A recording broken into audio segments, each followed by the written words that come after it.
angels, it's Haley Reese, and today's video has to be one of the most exciting videos I've ever filmed. This is probably one of the things that I have been most excited to ever bring on my channel, and I will just let you guys know right here, right now, the title of today's video is absolutely in no way, shape, or form clickbait, and what you guys are about to see, all thanks to Warner Brothers, is incredible. If you guys are following me on Instagram, you guys would have seen that Warner Brothers flew me out to Connecticut to watch the exclusive screening of Annabelle Comes Home and to get to go on the full Annabelle adventure that they had planned for us all day. And one of the things that Warner Brothers had up their sleeves was bringing us to the Warren Occult Museum and allowing us to actually meet the real-life Annabelle that inspired the films. Annabelle Comes Home releases to theaters on June 26th, and let me just tell you guys, you do not want to miss seeing this film. I know you guys, and I absolutely know that you guys are going to enjoy Annabelle Comes Home. So down in my description, I have a ticket link where you guys are able to purchase your tickets to go and see Annabelle Comes Home in theaters, and trust me, you guys are gonna love it. Thank you so much, Warner Brothers, for this entire experience. I am so appreciative that you guys selected me to be amongst the few who were able to have this experience. And without further ado, you guys, I'm gonna walk you through my experience.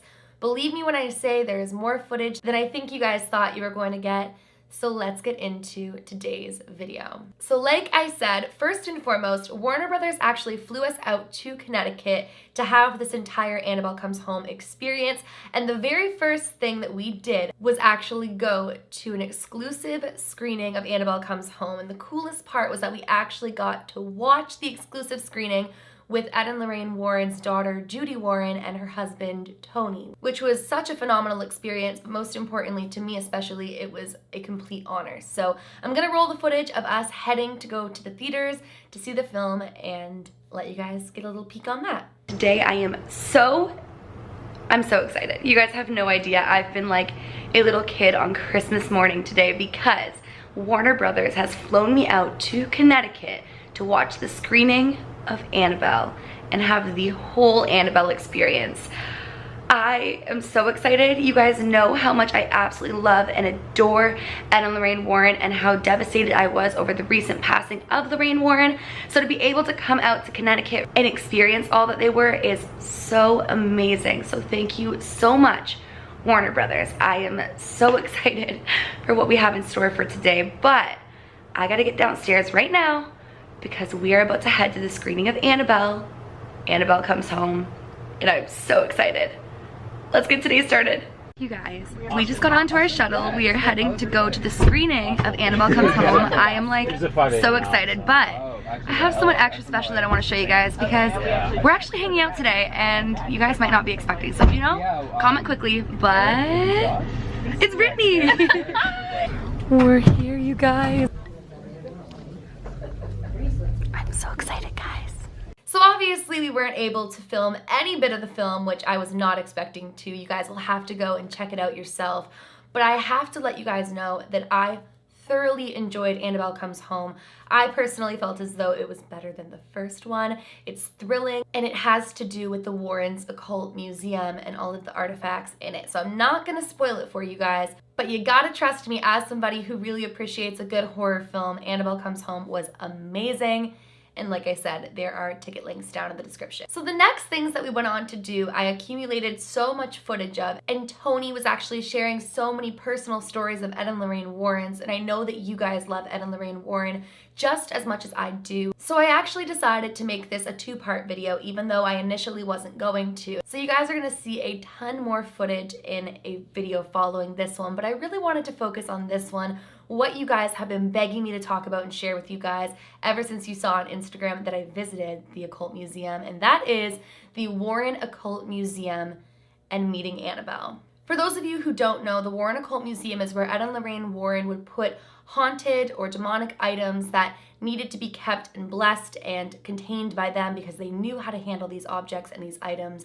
And a lot of these items I've actually covered here on my channel, which just makes the footage that I'm about to share with you guys all the more fascinating and all the more interesting. In the following footage, you guys are gonna hear Tony, who, like I mentioned to you guys, is Ed and Lorraine Warren's son-in-law, who is taking care of the Artifact Museum, as I mentioned in my video on the lives of Ed and Lorraine Warren, explain about the Doll of Shadows, also explain about an item that I wasn't aware of from the Devil Made Me Do It case, which we covered here on my channel as well, and kind of share with us the backstory on a lot of these items. And at the very end of this clip, you guys are gonna hear him talk about Annabelle and retell the Annabelle story with her standing right behind him. This is a little bit of a lengthy clip, but I wanted to include everything because I feel like you guys are so going to appreciate learning about all of these items. I can't even tell you, like, I was like a kid on Christmas morning just getting to be there and experience all the things that I've researched for so long. But before heading into the Warrens Occult Museum, a portion that I really wanted to vlog and share with you guys was how they took proper precautions to ensure that everybody who entered into the Warren Occult Museum had a positive experience and wasn't affected by the items. And that was,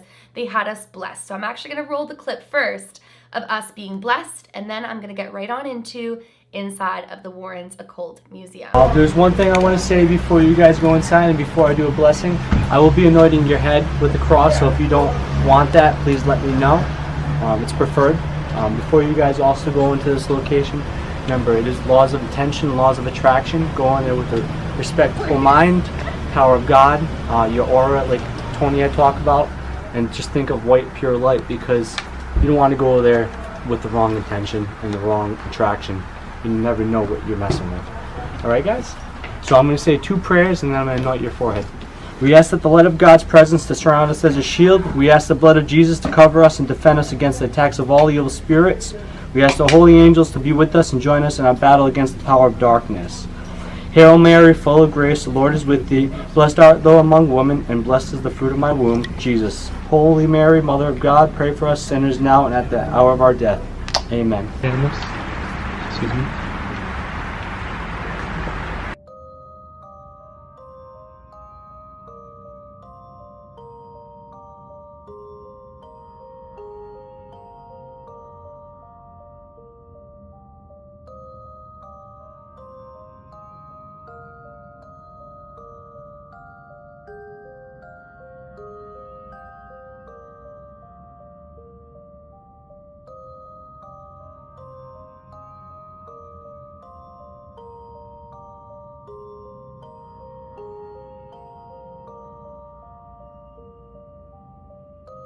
Most of these objects that you see in here are unholy objects. They're unblessed. Even though we have a priest come in monthly to bless these objects, they still can be dangerous. Depends on how effective the blessings were or are. So let's start out with perhaps one of the scarier looking objects. This is the shadow doll. Now, by looking at this object, you would say, why would anybody want an object like that? Well, I wonder myself.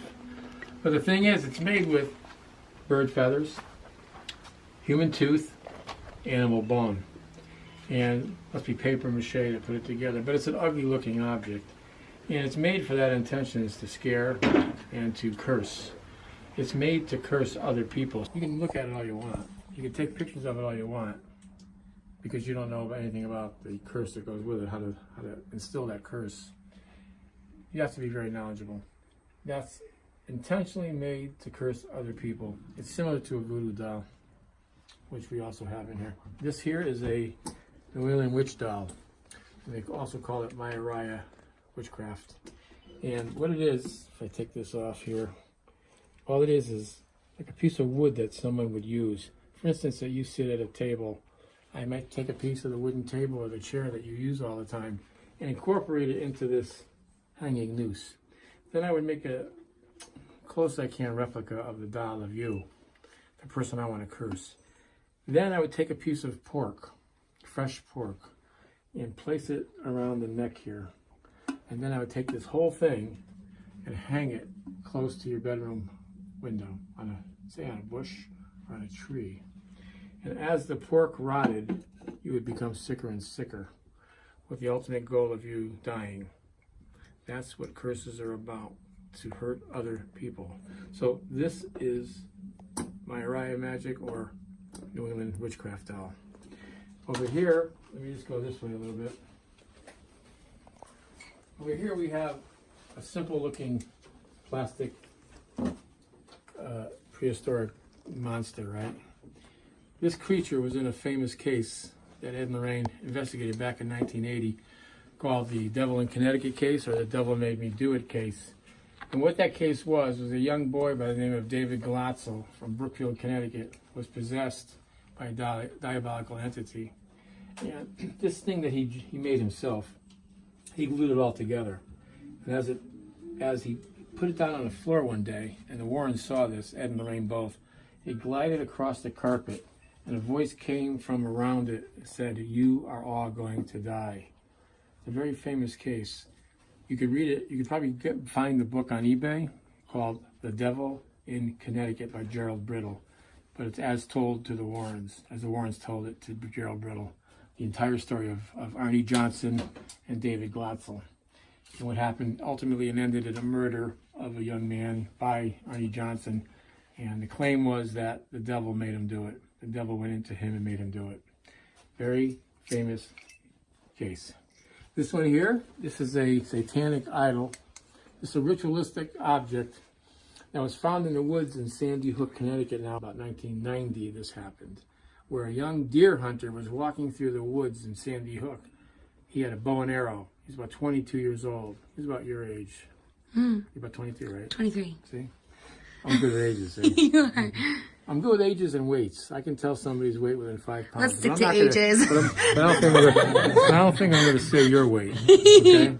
Even though it's thin. So this is the idol.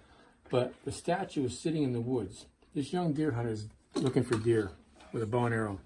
All of a sudden he comes upon this grotto of rocks, a round stone gravel grotto with rocks built up just in the center. So it was sitting like that high. He comes upon it, he's lost.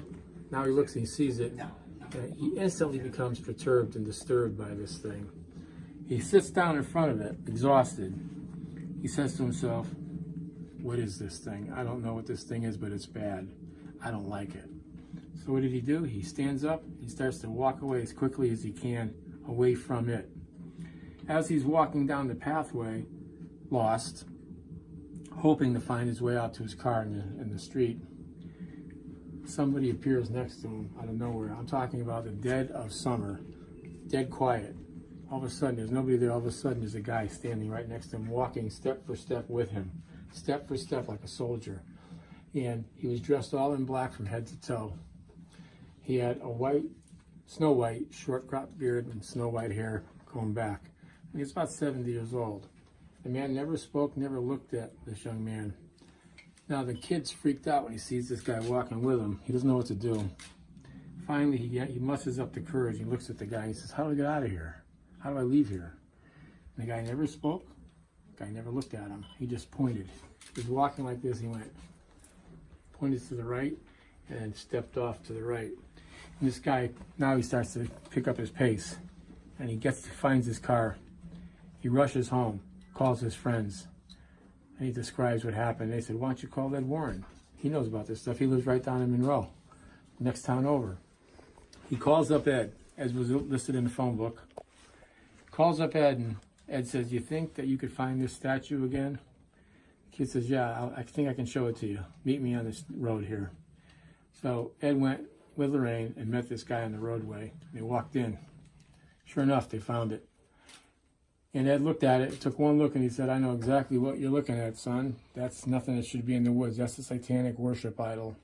And the guy that you just described to me, he's a high priest in a satanic cult. This doesn't belong in the woods." And Ed took it, put it in the back seat of his car with Lorraine, and drove it back home and put it here. Now, you think that was the end of the story, right? Nothing happened, but something did happen.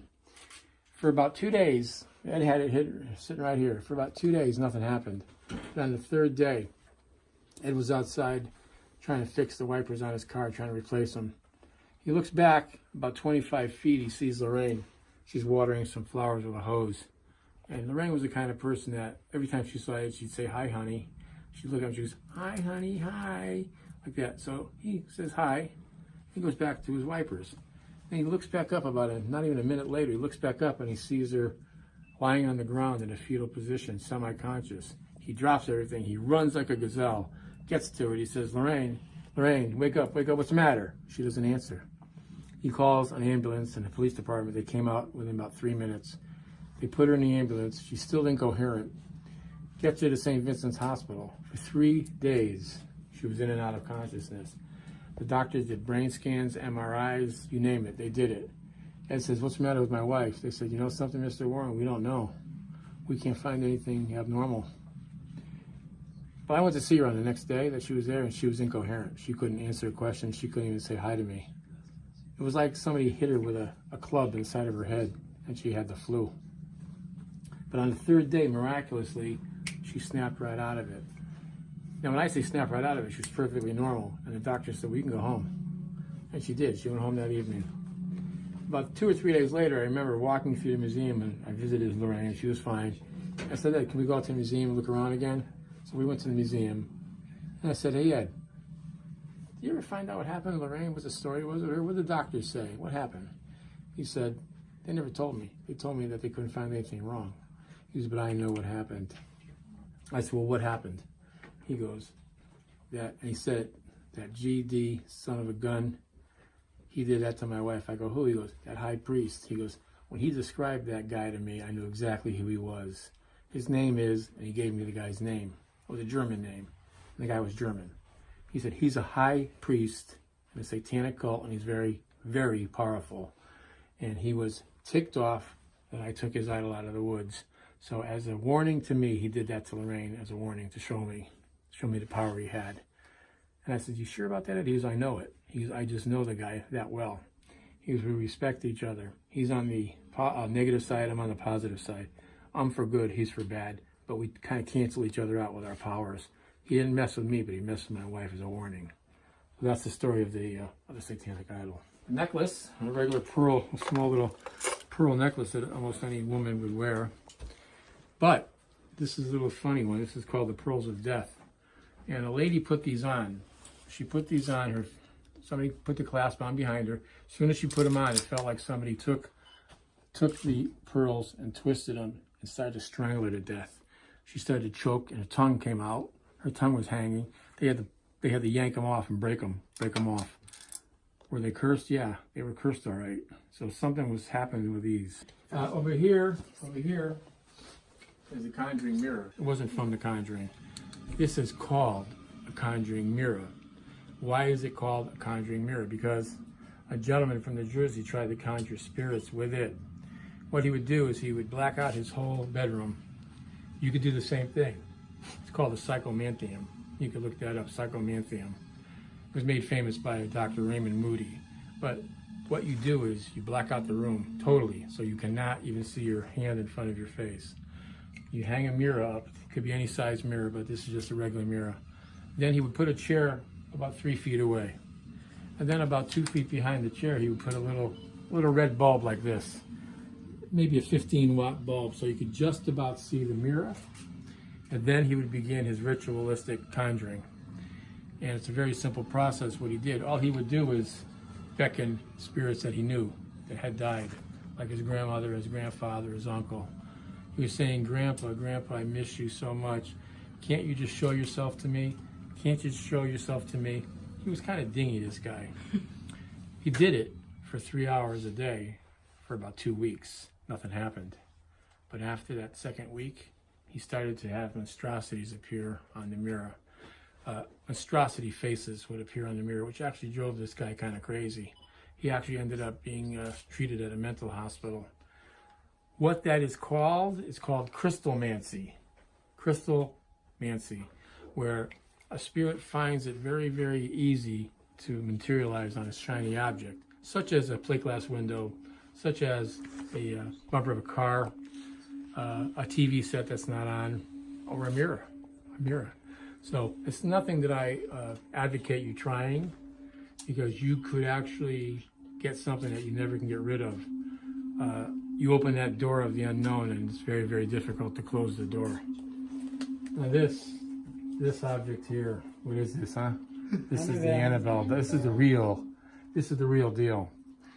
Now, in the movie, it was pretty darn close as far as what they did. Of course, the doll looked different because James Wan likes scary puppets. If you go on James Wan's Twitter page, it's hashtag creepy puppet. He loves creepy puppets. And he didn't want to have a problem with the trademark and the manufacturer of the Raggedy Ann doll, so he did it differently. But other than that, Ed put this devil sign here back in 1978, 79. He put it here.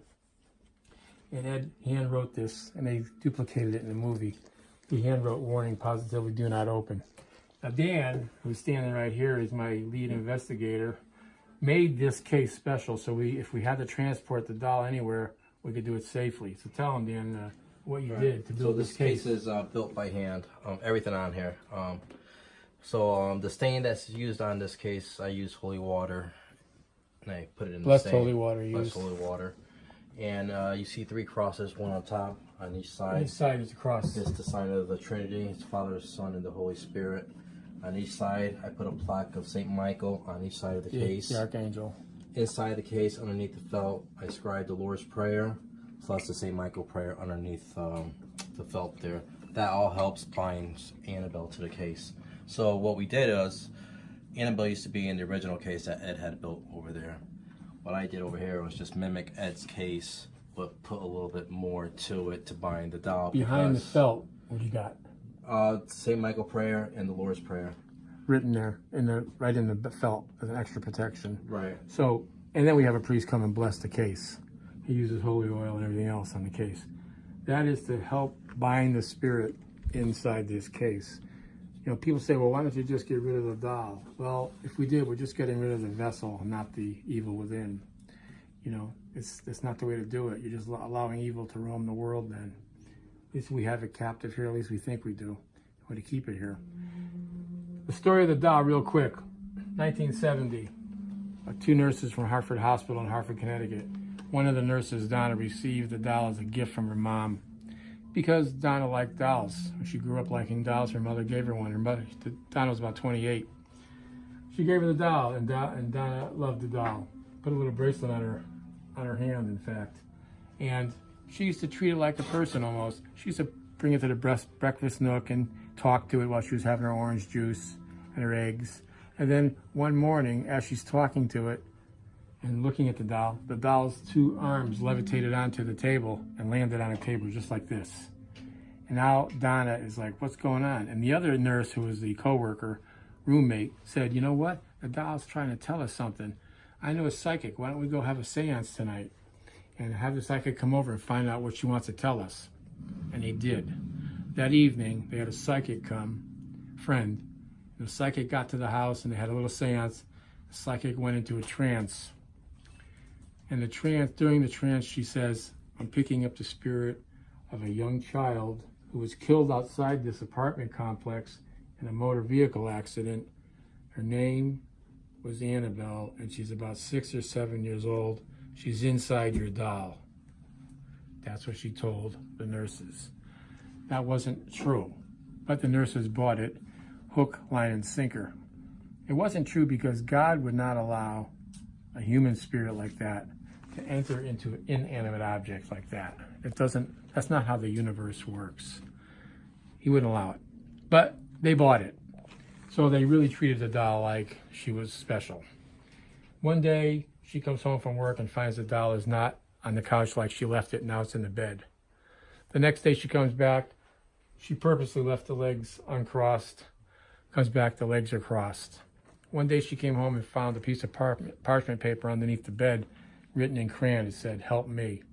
They didn't have any parchment paper in the house or crayons. Now one of the other nurse said, maybe the superintendent of the building is playing tricks on us. He's messing with our minds. He's coming in here. So they tried to tape the bottom of the doorway and do a few other little security measures to see if anybody was there while they were on their shift. They came home, nothing was touched. The tape wasn't broken from the bottom of the door or nothing. They walk in the house, the doll's in a different location. That concerned them. But what really concerned them the most was when Lou was sleeping on his couch, and at the end of the couch was Annabelle. He wakes up from a nightmare with a start, and he's sweaty, and he's going like this, and Donna says, what's the matter, Lou? He says, I just had the worst nightmare. And she said, what? He said, I just had a nightmare that that doll was crawling up my leg, got to my neck and started to strangle me to death. And he's shaking his head. And then he takes the doll by the two arms and throws it across the room and says, that's just a Raggedy Ann doll, that can't hurt anybody. When he did that, 7 psychic wounds appeared on his chest and on his stomach. 4 on his chest, 3 on his stomach. Like somebody took a claw and ripped through his skin. You see the blood coming through. He's freaked out, Donna's freaked out, the roommate's freaked out. They don't know what to do. But they knew one thing. It wasn't a 6-year-old girl who did that. They called the Episcopal priest in Hartford, Connecticut, Father Nolan. He said, I don't know what to tell you. I don't know. You better call Ed Warren. He knows all about that supernatural stuff. That's how he put it. And Ed came over to the house after they contacted him with Lorraine, talked to the girls, just like you saw in the movie. And Ed did say, that doll doesn't belong here. I'm taking it back to my museum. And he did. But when he took it back then, he put it in a chair, like you saw in the movie. He put it in a chair, no case at the time. And he had a rope in front of it and said, do not touch. Well, the problem was a priest came here, back in the 70s, before it was in the case. And he knew Lorraine very well. And he said, Lorraine, can I come over and show you my new car? I just bought it last night. I'm very proud of it. She said, come on, Father, I'd like to see it. So the next day he came for lunch, Father Bill.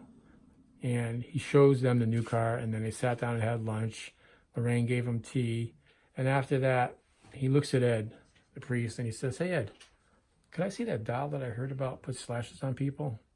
Ed says, yeah, come on down to the museum, I'll show you. Comes down to the museum, shows the priest around some of the objects, then he gets to the doll, which was in the chair, and he starts to talk about it. And then he gets to the point of Lou getting the slash marks on his chest and on his stomach, talking about the nightmare. The priest, almost like Lou did, grabbed the doll over the chair, grabbed the doll by the arms, threw it across the museum floor and said, God is more powerful than any devil or demon. And Ed didn't know what to do because he couldn't stop the guy in time. He said, Father, you shouldn't have never touched that doll because it's dangerous. Why'd you do that? I just got through telling you don't touch anything. And the priest was adamant. God is more powerful than any devil or demon. And Ed says, you know something, Father? You're right. God is more powerful than any devil or demon, but no human is. No priest is. No man. Shouldn't have touched it. Priest didn't want to know. Priest was like, I don't care.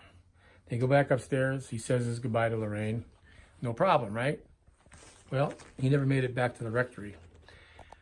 On the way back to his rectory on Interstate 84, he lost control of the car, went almost head-on into a tractor-trailer truck, and totaled the car, and he was injured.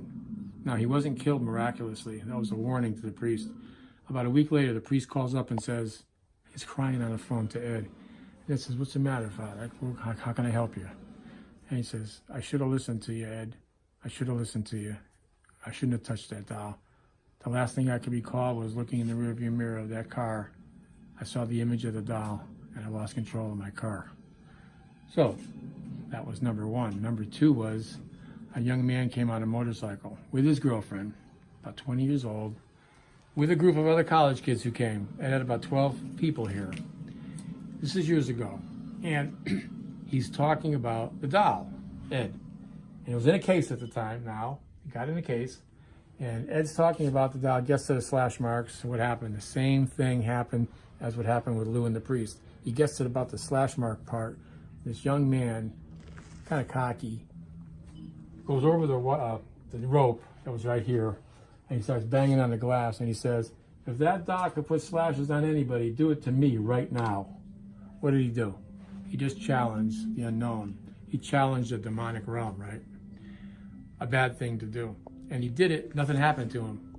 Ed says, look, you and your girlfriend, get out of here. I can't have that in my museum. I got through just telling you not to touch anything, and you did, get out. So they left, and they were smirking about it when they left. Well, that young man on the motorcycle never made it home. In fact, that young man was killed 3 hours later. And we know what happened because the girl that was on the bike, she didn't die. She said she was in the hospital for almost a year. She said the last thing I could recall was we were laughing and joking around about the doll when my boyfriend lost control of the bike, went right into a tree head on and was killed instantly. Now, Was it the doll that did that?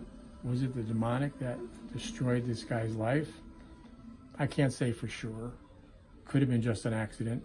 But why would you challenge the demonic? Why would you challenge the unknown realm? Now I'm interrupting the clip here for one quick second because one thing that I really enjoyed throughout this entire day was getting to listen to Tony, getting to listen to Judy, and hearing what they've accumulated in knowledge over the years, both in their personal experiences and also in what was taught to them from Ed and Lorraine Warren.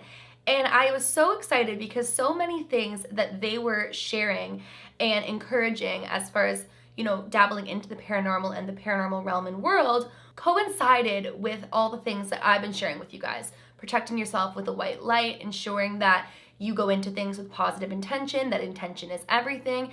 But most of all, he makes a comment about Ouija boards, which I really resonated with. I've always said that while many people utilize Ouija boards and have positive experiences, you just never know when something evil could be around. And while maybe, you know, 1,000 times or 100,000 times you play with the Ouija board, you have positive experiences, you don't get to decide when a demon wants to come. You don't get to decide what's around or what you're summoning. And you guys are about to hear Tony share with you guys that exact same mentality. And so I wanted to include that clip as well and kind of preface it with this. So I'll roll the clip. Once you make that challenge, you know, you open the door. And once you open the door, it's not like your house door. You can't just close it. It can stay open. It's almost impossible to close the door once you open it to the unknown realm. And that's what we found out through all our years of investigation, that you don't open doors. Don't open them. Don't use a Ouija board. Don't go to a psychic. Don't challenge the demonic. Because later on, it doesn't have to come when you ask it. Remember, it's not your slave. It has the wisdom of the ages. And a demonic entity comes when it wants to come, not when you ask it to. It could come a month, a week, a year later. And I'm interrupting just one more time here because I thought that this was a really beautiful tribute to Lorraine, and you guys are going to see more of a tribute to Ed and Lorraine Warren and their lives in the next video. But Tony goes on to just talk about Lorraine and how wonderful she was and how pure of a soul she was. And it was just so incredible for me as somebody who has looked up to Ed and Lorraine Warren for so long and appreciated all of their cases and all that they are, to hear how wonderful she was, because I really did feel that energy from her, but to hear it from someone who was as close as you could get to her, just really, really put joy in my heart. So I'm gonna roll that clip for you guys as well. She was a special, special person. Probably more special than any other person I ever met in my life. And I'm not saying that because my mother-in-law, a lot of guys don't like their mother-in-law. My mother-in-law was a saint. And when I say that, I mean it. She was the best to everybody. She would always take the time to speak to people, no matter how tired she was. Ed, on the other hand, would be leaving a lecture. He'd be like, come on, let's get, come on, just hurry up. We got to go get something to eat, to Lorraine. And I'd be with Ed on his side. Yeah, let's go get a cheeseburger at the diner. And she'd stop in the middle of the aisle of a big auditorium and answer that question and wait until that person was totally satisfied. We'd be waiting in the car for 15 minutes. Ed'd be mad. I'd be, come on, Ed, I'm starving. She'd be out there talking, and she'd be just as tired as us. But she had that extra compassion that we didn't have. I mean, all we could think about that time was eating. We gave our lecture. We gave you all the information you want to know. Goodbye. Not her. She wanted to stay back and answer those concerns to everybody. And when she asked somebody, how are you, dear? She meant it. What happened? And she really wants to know. She really wanted to know what was in your mind and your heart. That's the kind of person she was. She'd answer the phone at 3 a.m. to somebody overseas or somebody in California and talk for an hour because they had a problem. Out of a dead sleep, she'd pick up the phone and talk to them. Wow. I wouldn't do that. I'd let it ring and let the answer machine get it. Not her. She'd pick it up and talk. I know that because that happened. I'd come over to the house sometimes in the morning and she's all tired. I said, what's the matter? Oh, I was up until about 3:30 talking to somebody. Oh, that's nice. How many people do that for nothing, for free? For free, you know, it's not for money. It's because she has compassion. So that's my experience at the Warren Occult Museum, getting to meet the Doll of Shadows, getting to learn all about different items in there. How crazy was that story about the satanic ritual statue? I had chills the entire time just listening to the battle between good and evil, and really getting to hear a story that I'd personally never heard before. So I really wanted to share that with you guys as well. As far as meeting Annabelle, the feeling that I got when looking at Annabelle, guys, I could see how she had tricked those girls into thinking that she was good initially. because I look at that doll and I think that she just looks so sweet and innocent, and you would never presume that a demon is living within that doll. The feeling in the museum was heavy and it was hot in there, and there just was this overall sense of so much energy. I'm definitely going to dive more into my personal experience in there in the next video. I wanted to break this into two because I really wanted to share all of this information with you guys and didn't want to make them too long. Overall, the entire experience was incredible. It was phenomenal, and I definitely felt all of the energy within the Warrens Occult Museum, and I definitely believe that there is so much being contained within those walls.